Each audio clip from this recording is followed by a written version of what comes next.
कौन थी भगवान श्री कृष्ण की पत्नी नागनाजिती? आइए जानते हैं कथा बाय मिस्टिकल पूजा में। भगवान श्री कृष्ण की प्रमुख 8 पत्नियां थी, जिन्हें अष्टभार्या कहा जाता है। इसका वर्णन श्रीमद् भागवत पुराण के 10वें स्कंद में मिलता है।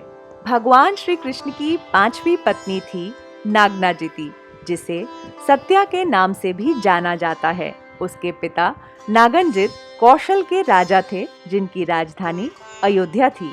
राजा नागनजित को कौशलपति और अयोध्यापति के रूप में वर्णित किया गया है। दक्षिण भारत में नागनाजिती का उल्लेख नपिनाई नाम से है। विष्णु पुराण, भागवत पुराण और हरिवंश में उनको सत्या नग्यजिती कहा जाता है। भागवत पुराण में कौशल की राजकुमारी के रूप में नागनाजिती की भूमिका और विवाह की कथा वर्णित है। सत्या नामक कृष्ण की पत्नी का उल्लेख महाभारत में भी है। धर्मपरायण राजा नागनजित वैदिक धर्म ग्रंथों का बड़ी निष्ठा से पालन करते थे।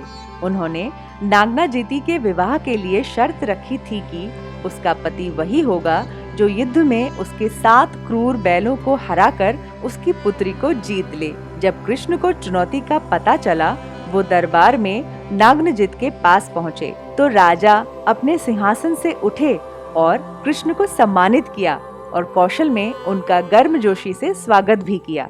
कृष्ण को देखकर नागनाजिती भी बहुत खुश हुई और उसने प्रार्थना की कि कृष्ण ही उनके पति हों। जब नागनजित कृष्ण की पूजा कर उनकी यात्रा का उद्देश्य पूछते हैं, तब कृष्ण घोषणा कर देते हैं कि वो नागनाजिती से शादी करना चाहते हैं। इस पर राजा नागनजित कहते हैं कि उनकी बेटी के लिए श्री कृष्ण से अच्छा पति और कोई नहीं हो सकता। साथ ही वो श्री कृष्ण को बताते हैं कि उन्होंने प्रण लिया है कि वो अपनी बेटी की शादी एक ऐसे बहादुर राजकुमार से ही करना चाहते हैं जो उनके 7 बैलों को वश में कर ले। राजा नागनजित और उनकी बेटी दोनों कृष्ण की दिव्यता के बारे में जानते थे।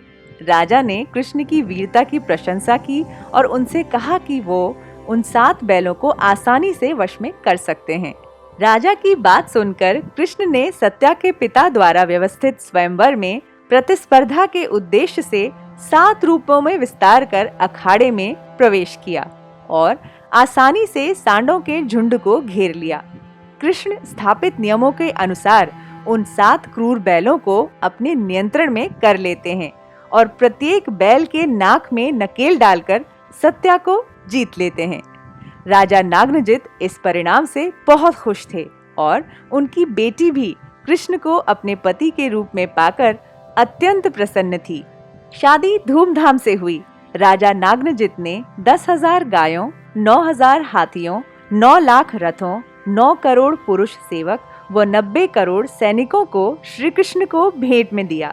तत्पश्चात श्री कृष्ण और नागनाजिती अपनी सेना के साथ द्वारका की ओर प्रस्थान कर गए, लेकिन रास्ते में उन राजकुमारों द्वारा हमला कर दिया गया जो नागनजित की बैल चुनौती में हार गए थे।